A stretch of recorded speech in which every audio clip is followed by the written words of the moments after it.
우리 이제 지난 우리 남전도의 또 우리 권사님 집사님들이 노예 체육대회 가서 또 열심히 응원하고 즐거운 교제의 시간을 가지고 왔어요.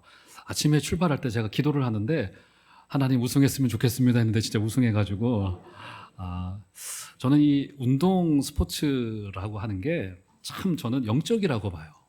왜 그러냐면 일단 너무 숭고해요. 그 땀이라는 게 너무 숭고하고 그리고 조금 부족한 사람도 여기에 노력을 가미하고 꾸준함을 가미했을 때 뭔가 한계를 넘어서고 그렇죠. 우리 지난 주간에 우리 탁구 우승했잖아요. 아시안 게임에서. 근데 그 19살의 아주 어린 소녀잖아요. 근데 그 중국의 높은 벽을 넘고 또 즐겁게 시상하는 모습을 보면서 그 사람이 땀을 흘리고 그 운동을 하면서 또 선의의 경쟁을 하는 이 숭고한 행위에서 감동이 있는 것 같아요. 여러분 뭐 아시는지 모르시는지 모르겠지만 우리 교회도 탁구 레전드가 한 분 계세요. 개인이시기 때문에 제가 말씀드리긴 그렇지만 나가실 때 그분께 80년대 때 날리셨던 분이신데 교제하셨으면 좋겠고 제가 엊그제 족구대회 갔다 왔는데 시간이 조금 있으니까 말씀을 드리겠습니다. 제가 족구를 좋아합니다. 제가 가끔 꿈꿀 때도 이 족구의 사각 네트가 그려지면서 이렇게 수비를 해야 된다. 제가 이제 거의 1년 만에 족구를 했어요. 제가 이제 족구는 좋아하는데 잘 못했죠.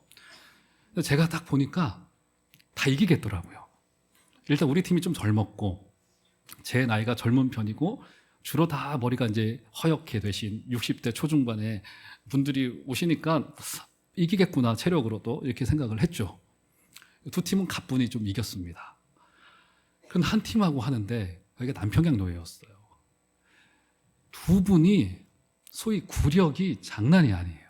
와, 아무리 공격을 해도 다 받아내고, 그러니까 우리 공격수가 지치는 거예요. 저는 이제 이 토스를 올려드렸는데, 이 공격하시는 목사님도 우리 노예 서경호 목사님이시라고 그렇게 뭐 나이가 많으신 분이 아니세요. 저보다는 선배시지만 열심히 하는데 실수가 거의 없이 다 받아내고 하니까 랠리가 길어지고 이러다 보니까 끝내는 저희가 세트 스코어 2대1로 졌어요.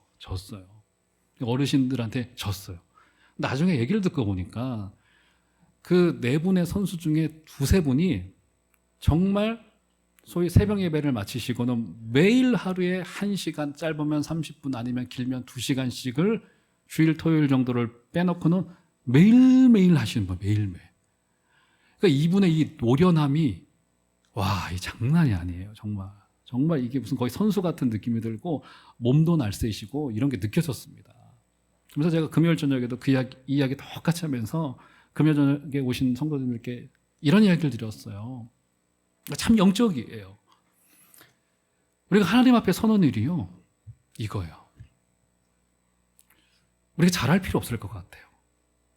정말 무서운 게 뭐냐면 그분 앞에 꾸준히 서는 거예요.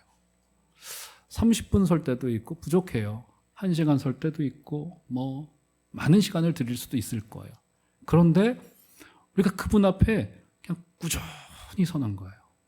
그 생각만이 여기에 들어가져 있는 거예요. 그러니까 젊음이 못 이겨요. 이게 정말 너무 무서운 겁니다. 이게 참 스포츠의 숭고함이고, 그러니까 영적으로도 마찬가지예요. 우리가 그분 앞에 그저 오늘도 제 시간이 되면 성경 펴고 기도하고 무릎 꿇고 하는 거예요.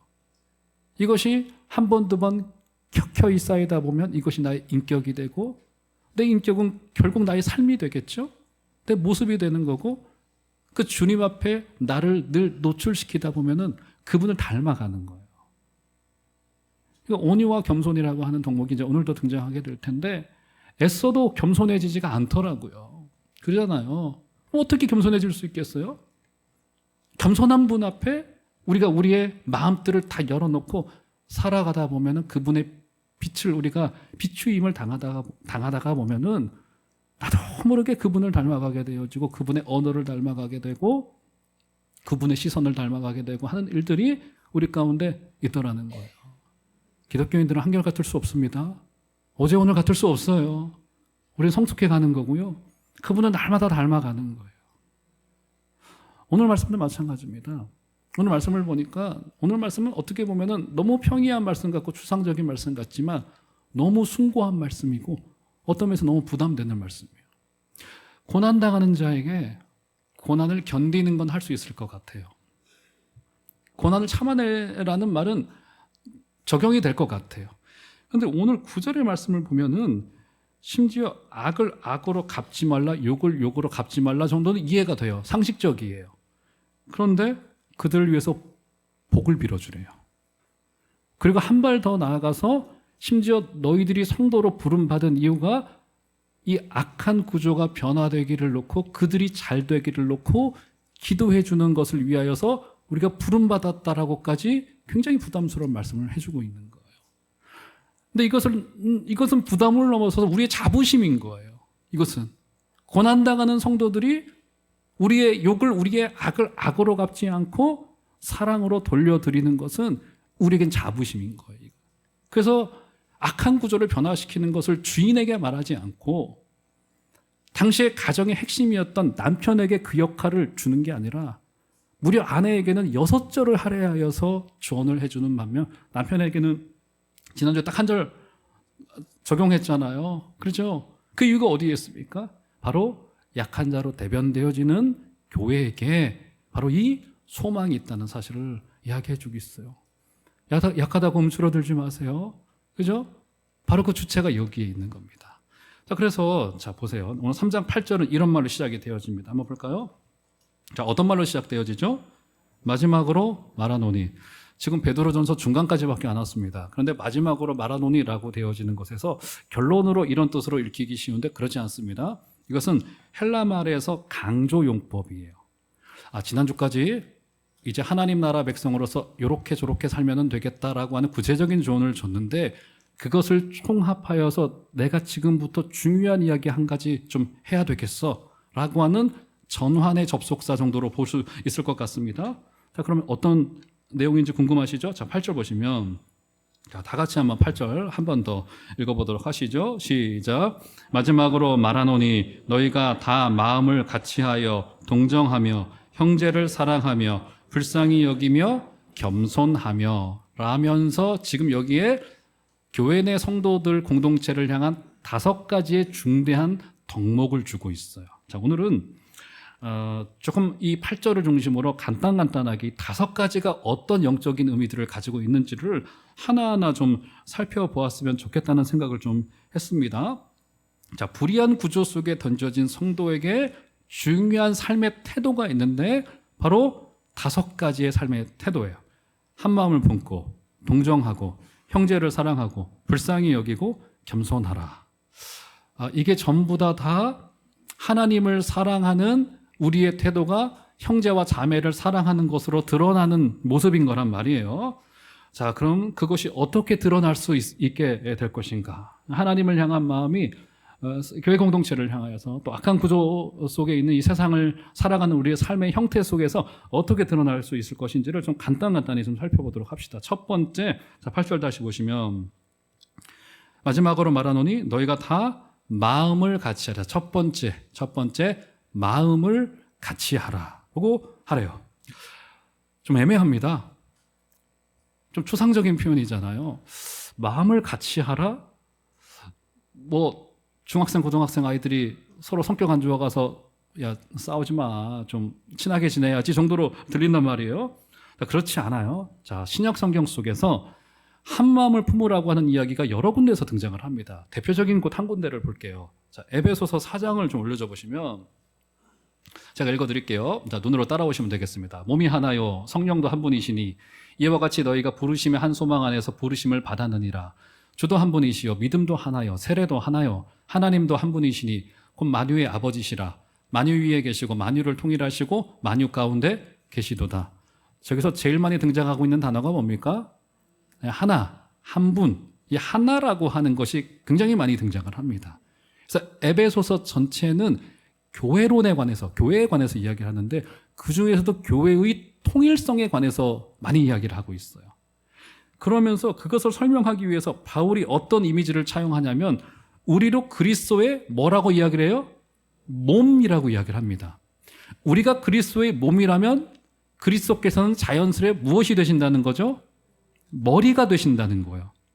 그러니까 그리스도께서 머리가 되시고 교회는 그리스도의 몸이 되기 때문에 교회가 하나 된다라고 하는 이야기를 하고 있는 거예요. 여러분, 몸은 모두 무엇의 명령과 체계를 따르게 되어져 있어요? 머리의 명령과 머리의 질서를 따르게 되어져 있습니다. 이 머리, 이것은 거의 무조건적인 만사라고 볼 수 있어요. 그렇지 않습니까? 예를 들어서 제가 여기 옆에 있는 이 컵을 좀 쥐고 싶어요. 머리가 명령을 내린단 말이에요. 목이 마르기 때문에 이것을 집어들고서 입으로 가지고 가야 됩니다.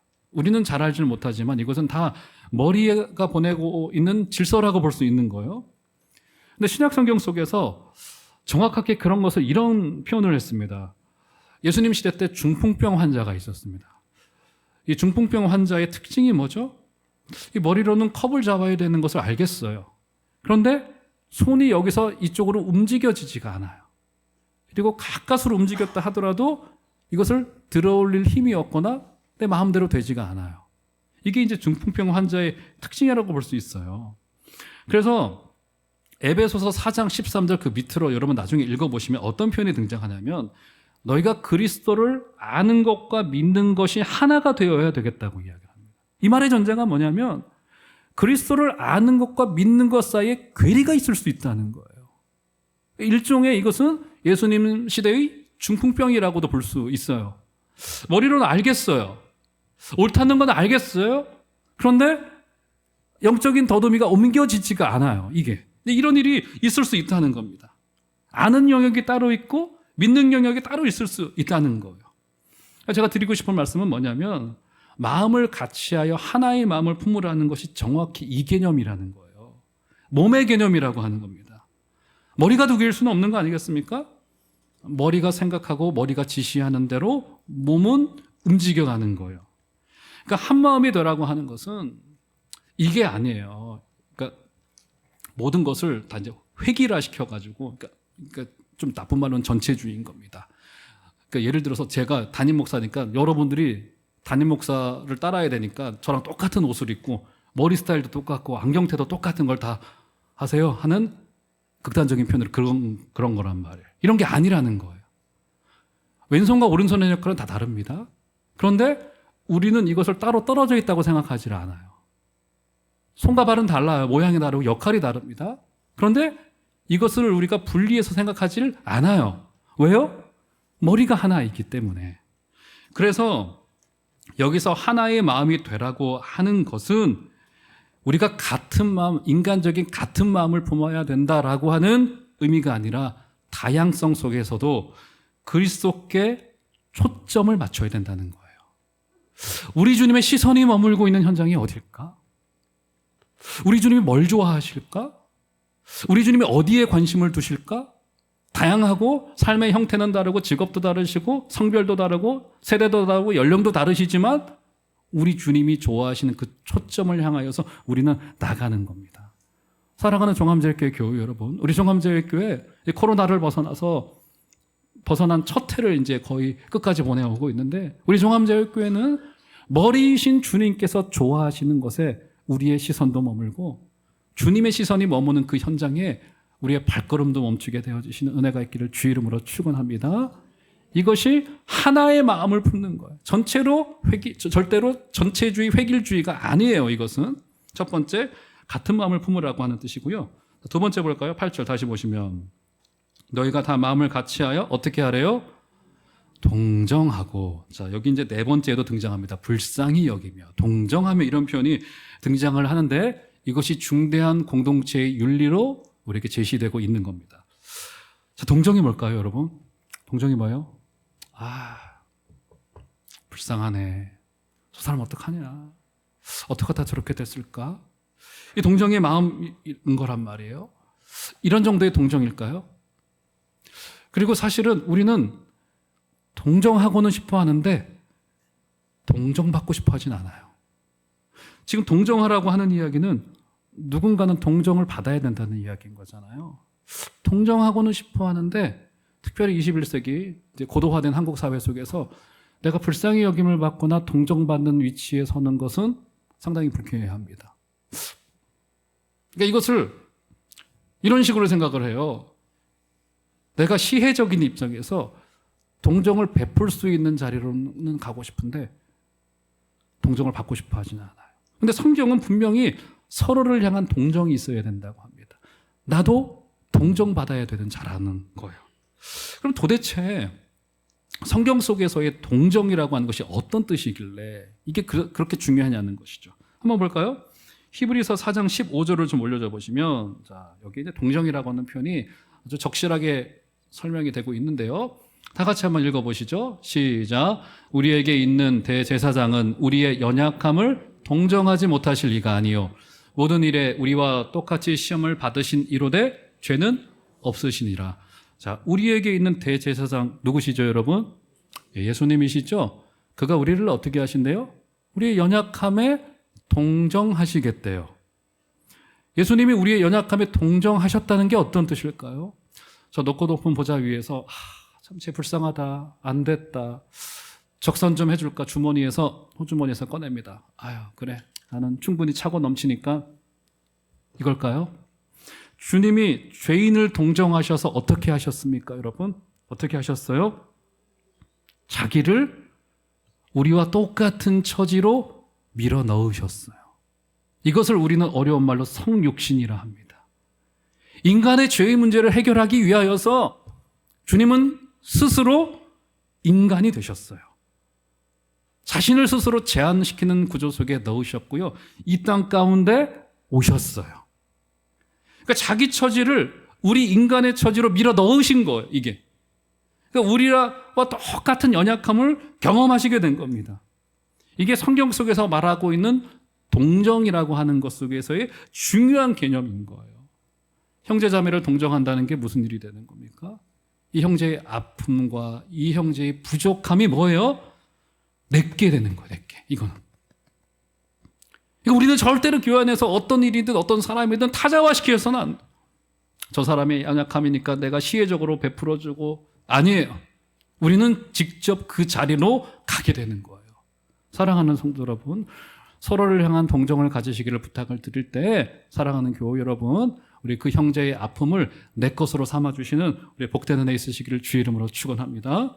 그래서 기뻐하는 자에게 같이 기뻐해주고 슬퍼하는 자에게 함께 슬퍼해 줄 수 있는 믿음의 태도가 있게 되기를 부탁을 드릴게요. 우리 교회 이제 지난 코로나 중에 이제 아프신 분들이 많았고, 그러면 이제 사실 이제 암 환자들도 몇 번 발생하셨어요. 참 이제 담임 목사의 입장에서는 아픈 분들이 한 분도 없었으면 좋겠고 병원 가는 일이 없으면 좋겠는데, 이게 아프기 시작하니까 이게 다 그냥 저한테는 이게 어쨌든 이게 참 기도는 하지만 이제 그런 이제 마음에 그런 참 이게 부담이에요. 참 마음이 아프기도 하고. 근데 참 감사한 것 중에 하나가 뭐냐면 이제 결과론적으로 감사한 거죠. 근데 여러분 다 아시겠지만 저희 집안이 이제 우리 교회 제가 부임하자마자 한 7개월, 8개월 만에 저는 아니지만 저랑 같이 살고 있는 자매가 어쨌든 병원에 가게 됐잖아요. 그때 이제 저는 이제 상당히 당황을 했는데 그때는 몰랐죠. 근데 이게 초기이긴 했지만 이게 고약스럽더라고요. 이 암이라고 하는 게 고약스러워요. 이게 다 말로 표현하지 뭐 이게 여성이 견뎌내기가 좀 힘든 그런 부분들이 좀 있습니다. 이게 병원에 가니까. 사실 저는 병원에 갔을 때 병원에 몇 번 가보지도 못했어요, 사실은. 근데 이제 얘기만 들어보니까 좀 그래요. 근데 재밌는 게 뭐냐면 그 뒤로 아프신 분들이 같은 병으로 아프신 분들이 좀 몇 분 발생을 했는데 저희 아내랑 통화를 하거나 저랑 통화를 그 문제를 가지고 코로나 중에도 통화를 할 때 나름 좀 위로를 받으시는 것 같더라고요. 그래도 담임 목사 가정이 또 그러셨었으니까 이해를 하시겠구나라고 하는 마음을 품으시는 듯한 느낌을 받더라고요. 사랑하는 성도 여러분, 우리 그 자리로 가십시다. 약함의 자리로 가셔서 형제자매를 그렇게 사랑해 주시는 여러분들 되시기를 주의 이름으로 축원합니다. 자, 그래서 동정하며 두 번째 한번 볼까요? 세 번째 볼까요? 자, 세 번째, 너희가 다 마음을 같이하여 동정하며, 세 번째 어떻게 하래요? 형제를 사랑하라고 이야기를 합니다. 자, 도대체 또 사랑에 관한 이야기가 등장했어요. 자, 기독교에서 사랑을 빼놓고는 이야기할 수는 없겠죠. 너무나도 당연한 이야기인데 늘 사랑이라고 하는 말이 등장할 때는 형제 자매를 사랑하라고 이야기를 합니다. 그렇죠? 이 사랑이라고 하는 말 속에 이미 우리의 믿음이 공동체 안에 있어야 된다는 점이 전제되어져 있는 거예요. 형제를 사랑하래요. 형제를 사랑하래요. 자, 이것을 어떻게 설명을 해야 될까 하다가 자, 이렇게 설명을 해드릴게요.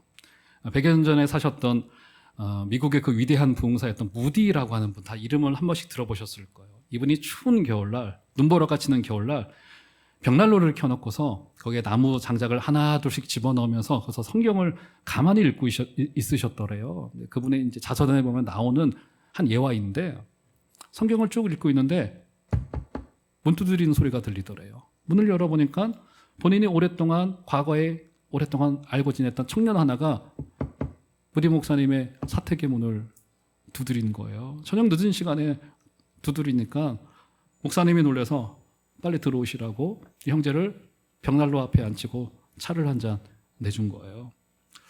그리고는 이 늦은 밤에 날 왜 찾아왔어? 하니까 청년이 제가 고민이 한 가지가 좀 있습니다. 얘기해 보세요. 했더니 목사님, 저는 예수님도 믿고 있고 저는 신앙이 있다고 자부합니다. 그런데 교회에 가면 사람들 꼴 보기 싫어가지고 교회에 안 나간 지가 오래됐습니다. 어디 온전한 교회 없을까요? 꼭 교회 나가야만 됩니까? 나 혼자 마음으로 혼자 믿으면 안 될까요? 이런 질문들을 던진 거예요. 이게 그러니까 여러분 100여 년 전의 이야기인데 지금의 고민과 다르지가 않은 거예요. 이게 재밌죠? 그죠? 그때도 가난한 성도들이 있었나 봐요. 그랬더니 그 질문을 받은 무디 목사님께서 아무 말 하지 않고 벽난로에서 활활 타고 있는 장작 하나를 손에 들은 거예요. 그리고는 문을 열고 청년을 데리고 밖으로 나갔습니다. 어떻게 됐겠습니까? 이 장작불이? 그대로 2, 3분 안에 다 꺼져버리고 만 거예요. 무디 목사님이 그리고는 이런 이야기를 합니다. 이 땅의 교회는 완전한 교회가 없고 성도도 완전하진 않지만 그래도 교회를 출석하고 함께 해야 하는 이유가 바로 여기에 있는 거야. 이런 설명을 해준 거예요. 고난의 때 형제 자매의 사랑이 왜 중요합니까? 교회 공동체 모임을 통해서 약한 자들끼리 서로 만나서 영적인 온기를 유지하면서 이 땅의 냉랭한 바람을 견디어내는 거예요. 사랑하는 교우 여러분, 여러분이 속해 있는 이 종암제일교회 공동체를 소중히 여기시기를 부탁을 드리겠습니다. 심지어 교부였던 한 신학자는 하나님이 아버지시라면 교회는 어머니시라고 표현을 할 정도로 교회 공동체의 절대성을 이야기를 했어요. 다 동의할 수는 없지만 그러나 교회가 그만큼 중요하다는 겁니다. 이 어려운 시대 속에서 형제의 그 뜨거운 사랑을 통하여서 승리하게 되시는 여러분들 되시기를 주의 이름으로 축원합니다. 자, 세 번째 형제를 사랑하라 했고요. 자, 네 번째 볼까요? 네 번째. 동정하며 형제를 사랑하며 네 번째 어떻게 하래요? 불쌍히 여기며. 아까 동정과 비슷한 개념이라고도 볼 수 있을 것 같습니다. 자, 불쌍히 여기라고 이야기를 합니다. 자, 불쌍히 여기며 어디서 들었던 표현이지 않습니까? 자, 예수님께서 빈들에 수많은 사람들을 모아놓고 저녁이 늦도록까지 설교를 하기 시작을 하셨습니다. 예수님의 설교가 길어졌어요. 예수님이 필 받으셨던 것 같아요. 그러다 보니까 저녁 때가 되어져서 사람들이 배가 고파지기 시작을 합니다. 제자들이 둘러보니까 예산이 부족하단 말이에요. 예수님 어떻게 해야 됩니까? 우리 다 집으로 돌려보내시죠, 빨리. 그러니까 예수님이 어떤 말씀을 하셨어요? 아니다. 우리 몇 해 전에 기억나시죠? 너희가 먹을 것을 주라. 사랑하는 교우 여러분, 이 땅의 배고픔의 문제는 정부의 책임이 아니에요. 교회의 책임이에요. 우리 주님께서 너희가 먹을 것을 주래요. 주님이 도시락이 하나 눈에 떴어요. 가져와 봐. 하더니 주님께서 기도하시고 나누어 주자 기적으로 나눔의 역사가 가능하게 되어졌습니다. 자, 이 오병이어의 사건에서 핵심이 뭡니까, 여러분? 기적이에요? 아니에요. 거기 중요한 표현 한 가지가 등장하죠. 예수님께서 무리를 보시고 어떻게 하셨대요? 민망히 여기고 불쌍히 여기사라고 하는 표현이 등장하는 거예요. 그러니까 왜 불쌍히 여기는 마음이 공동체 안에서 중요합니까? 불쌍히 여기는 마음은 나에게 임한 구원이 어떻게 이루어졌는지를 정확히 설명하는 그림이기 때문에 서로를 향한 불쌍히 여기는 마음이 필요한 겁니다. 사랑하는 교우 여러분, 우리 한번 옆에 분들에게 이렇게 인사해 보실까요? 아유, 불쌍하셔라. 이렇게 한번 인사하겠습니다. 진짜로 인사하셔야 되겠습니다. 아유, 불쌍하셔라. 제가 이런 거 잘 안 하는데 한번 해보고 싶네요.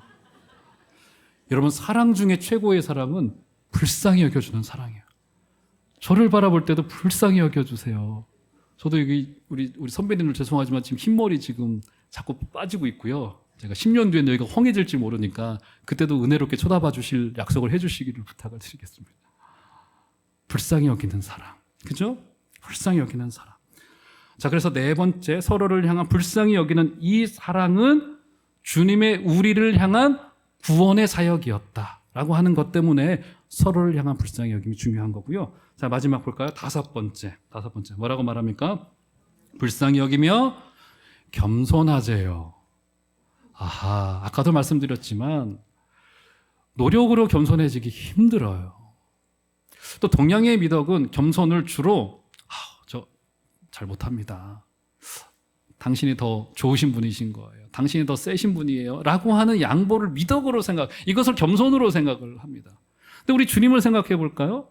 우리 주님은 그런 관점에서는 꽤나 겸손하지 않으셨어요. 우리 주님의 선포는 굉장히 힘이 쓰셨고요. 때로는 굉장히 담대하셨고 바리새인들과의 논쟁에서는 지지 않으셨어요. 우리 주님께서는. 자, 그러면 우리 주님께서 나는 마음이 온유하고 겸손하니라고 했던 그 겸손이 뭘까냐는 거예요. 자, 이런 설명을 드릴게요. 제가 성도님들과 가끔 식사를 하러 가거나 하면은 여러분 어떻습니까? 우리 한 10명이 식사를 하러 어떤 방으로 들어갔어요. 그러면 자리에 바로 앉게 됩니까? 못 앉게 됩니까? 못 앉죠? 도대체 내가 어느 자리에 앉아야 될지, 안쪽에 가운데에 앉아야 될지, 안쪽에 끝에, 그럼 제가 늘 하는 얘기가 뭐냐면, 우리 아무 데나 앉으면 안 될까? 이 얘기를 제가 안쪽에 가운데를 꼭 앉아야 되는 법은 없잖아요. 그렇죠? 근데 이제 사진을 찍으러 가더라도 늘 이제 가운데 서기를 원하는, 이제 주로 이제 목사들이 주로 죄송합니다. 그렇긴 합니다만, 그래서 저는 이제 가운데 찍든 저 끄트머리에 찍든 저는 잘생기고 얼굴이 빛나기 때문에 이제 별로 상관하지 않고 사진을 찍고 싶은데 또 그렇게는 안 되는데, 이게 뭐예요? 제가 무슨 이야기를, 우스갯소리지만 무슨 이야기를 한 겁니까? 겸손은 내가 어떤 자리로 가느냐의 문제예요. 겸손은 끝에 자리로 가는 겁니다. 주님의 겸손은 뭡니까? 주님의 자리 설정이에요. 주님 어디로 오셨어요? 가장 낮고 낮은 곳. 주님은 인간이 되셨고 죄인의 대표가 되셨어요. 죄인의 자리로 오셨어요. 그렇기 때문에 겸손도 동양의 미덕이 아니라 구원의 행위인 거예요. 사랑하는 성도 여러분, 우리 겸손하십시다. 우리의 자리가 바로 죽을 수밖에 없었던 완전히 파산맞은 존재였다는 사실을 기억하시고 다시 한번 우리의 자리를 그 자리로 설정하시는 은혜가 있으시기를 주의 이름으로 축원합니다. 자, 말씀의 결론으로서 9절 가볼까요? 자, 9절 가보시면 아까도 잠깐 설명을 드렸지만, 자, 9절 다시 한번 큰 소리로 한번 읽겠습니다. 시작. 악을 악으로, 욕을 욕으로 갚지 말고 도리어 복을 빌라. 이를 위하여 너희가 부르심을 받았으니 이는 복을 이어받게 하려 하심이라. 네, 8절에서는 이것이 성도들 간의 윤리에 관해서 말씀드렸다면 9절은 뭐래요? 욕이 등장하고 악이 등장하는 것 속에서 알 수 있는 것은 앞서 살펴보았던 그 불의한 구조를 향한 성도의 도덕적인 권면이라고 볼 수 있어요. 우리가 욕을 먹어요. 악한 구조 속에 있습니다. 그러죠? 그런데 제 개인적으로는 이것까지는 가능할 것 같아요. 욕한 자에게 욕으로 갚지 않을 정도의 좀 참을 수는 있을 것 같아요. 가능할지는 모르겠습니다만 참을 수 있을 것 같아요. 나에게 악을 행한 자를 그대로 되돌려주지 않는 것만으로는 할 수 있을 것 같아요. 그런데 성도의 자부심이 뭐예요? 그 정도가 아니라는 거죠. 다시 보실까요? 9절 보시면 욕을 욕으로 갚지 말고 도리어 어떻게 해주래요? 복을 빌어주래요. 악한 구조를 향하여.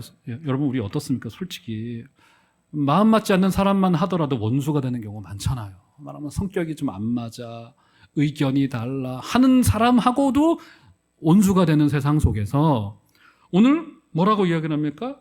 이것은 아마 로마 제국을 향한 베드로의 권면이었을 거예요. 그들을 향하여 복을 빌어주라. 심지어 9절의 후반절을 보면 이를 위하여 너희가 부름을 받았다. 그들의 복을 빌어주기 위해서 우리는 성도로 부름을 받았다라고까지 이야기를 해주고 있는 거예요. 이것은 우리에게 율법으로 다가오는 것이 아니라 성도의 자부심이요, 우리가 가야 될 소명으로서 이 일을 우리에게 제시받고 있는 거예요. 그렇죠? 그러면 말씀의 결론으로서 여기서 말하고 있는 이 복이 뭐냐는 거예요. 우리는 이제 고난 중에도 복을 잇는 자들인 건데 이 복이 뭘까요? 복. 저도 이 성도님들께 이제 헌금이나 뭐 하면서 이제 복을 놓고 복을 빌고 기도하기도 하는데 복이 뭘까요? 자, 그러면 구약 성경 속에서 가장 복받은 인물 중에 한 명을 꼽자면 누구를 주로 꼽습니까, 여러분? 그렇죠? 잘 아시네요. 아브라함. 그럼 아브라함에 관한 이야기를 보시죠. 창세기 12장 2절 보시면 자, 여기 보면 이제 복에 관한 이야기 많이 등장합니다. 제가 읽어드릴게요. 내가 너로 큰 민족을 이루고 내게 어떻게 하래요? 네, 우리 주님께서 아브라함에게 복을 주겠대요. 복을 주어 내 이름을 창대하게 하려니 심지어 너는 복이 될지라. 뭐래요? 아브라함에게 복을 준 것을 넘어서서 아브라함 자체가 복이래요. 놀라운 거죠? 더 나아가서 3절 한번 다 같이 3절은 시작. 너를 축복하는 자에게는 내가 복을 내리고 너를 저주하는 자에게는 내가 저주하리니 땅의 모든 족속이 너로 말미암아 복을 얻을 것이라 하신지라. 이 복이 어떻게 돼요? 확장돼요. 아브라함의 복이 열방으로까지 확장됩니다. 아브라함이 복을 받고 그가 복이 되고 그가 복을 잊고 전파하는 자로까지 확장되고 있어요. 자, 그러면 이 아브라함의 복이 무엇인지를 바울이 로마서 4장에서 기가 막히게 해석을 해놨습니다. 한번 마지막으로 올려줘 보실까요? 자, 제가 읽어드릴게요. 6절. 일하는 것이 없이 하나님께 의로 여기심을 받는 사람. 이가 누구냐면 아브라함이에요. 로마서의 앞뒤 문맥을 보면은 아브라함을 지칭하여 말하고 있는 겁니다. 그 사람의 아브라함의 복에 대하여 다윗이 말한 바, 다윗이 시편 32편에 이렇게 말하더라는 겁니다. 하면서 바울이 아브라함의 복을 7절, 8절에서 이렇게 설명하고 있는 거죠. 자, 2절 한번 다 같이 읽겠습니다. 시작. 불법이 사함을 받고 죄가 가리어짐을 받는 사람들은 복이 있고 주께서 그 죄를 인정하지 아니하실 사람은 복이 있도다 함과 같으니라. 이게 아브라함에게 주셨던 복을 신약적인 버전으로 저렇게 설명해 놓고 있는 거예요. 여기에 복이 어떤 복입니까? 불법이 사함을 받고 주께서 그 죄를 인정하지 아니할 사람이 복받은 자라는 겁니다. 아브라함을 세워 믿음을 그 의로 여기셔서 복 주겠다 했던 그 복이 저 복인 거예요. 그러니까 여기서 복은 어떤 복을 말하는 거예요? 한마디로 예수 그리스도 자체가 복이라는 거예요. 그래서 창세기 15장에 보면은 어떤 이야기가 등장하냐면 주님 그분 자체가 아브라함에게 상급이라고까지 이야기를 합니다. 사랑하는 성도 여러분, 기독교가 약속하는 복, 또 우리가 잊고 전파해야 될 복은 이 땅의 전리품, 부속품을 챙겨가는 것을 복이라 말하지 않아요. 그 복은 어떤 복입니까? 주님 자체가 복이에요. 아까도 말씀드렸듯이 그분 앞에 우리 스스로를 노출시켜야 됩니다. 부속품과 전리품이 자랑스러워지는 것은 아직 주님이 우리에게 복으로 완전히 다가와지지 않았다는 겁니다. 그건 자랑되어질 수가 없어요. 바울도 이야기를 했잖아요. 우리가 자랑할 것은 오직 예수 그리스도밖에 없다고 말합니다. 우리를 사랑하시는 분, 복 있는 그분, 그 자부심을 가지시고 성도를 사랑하시고 이 땅의 악을 악으로 갚지 마시고 복을 빌어주시고 복을 전파하시는 복된 여러분들 다 되어주시기를 주의 이름으로 축원합니다.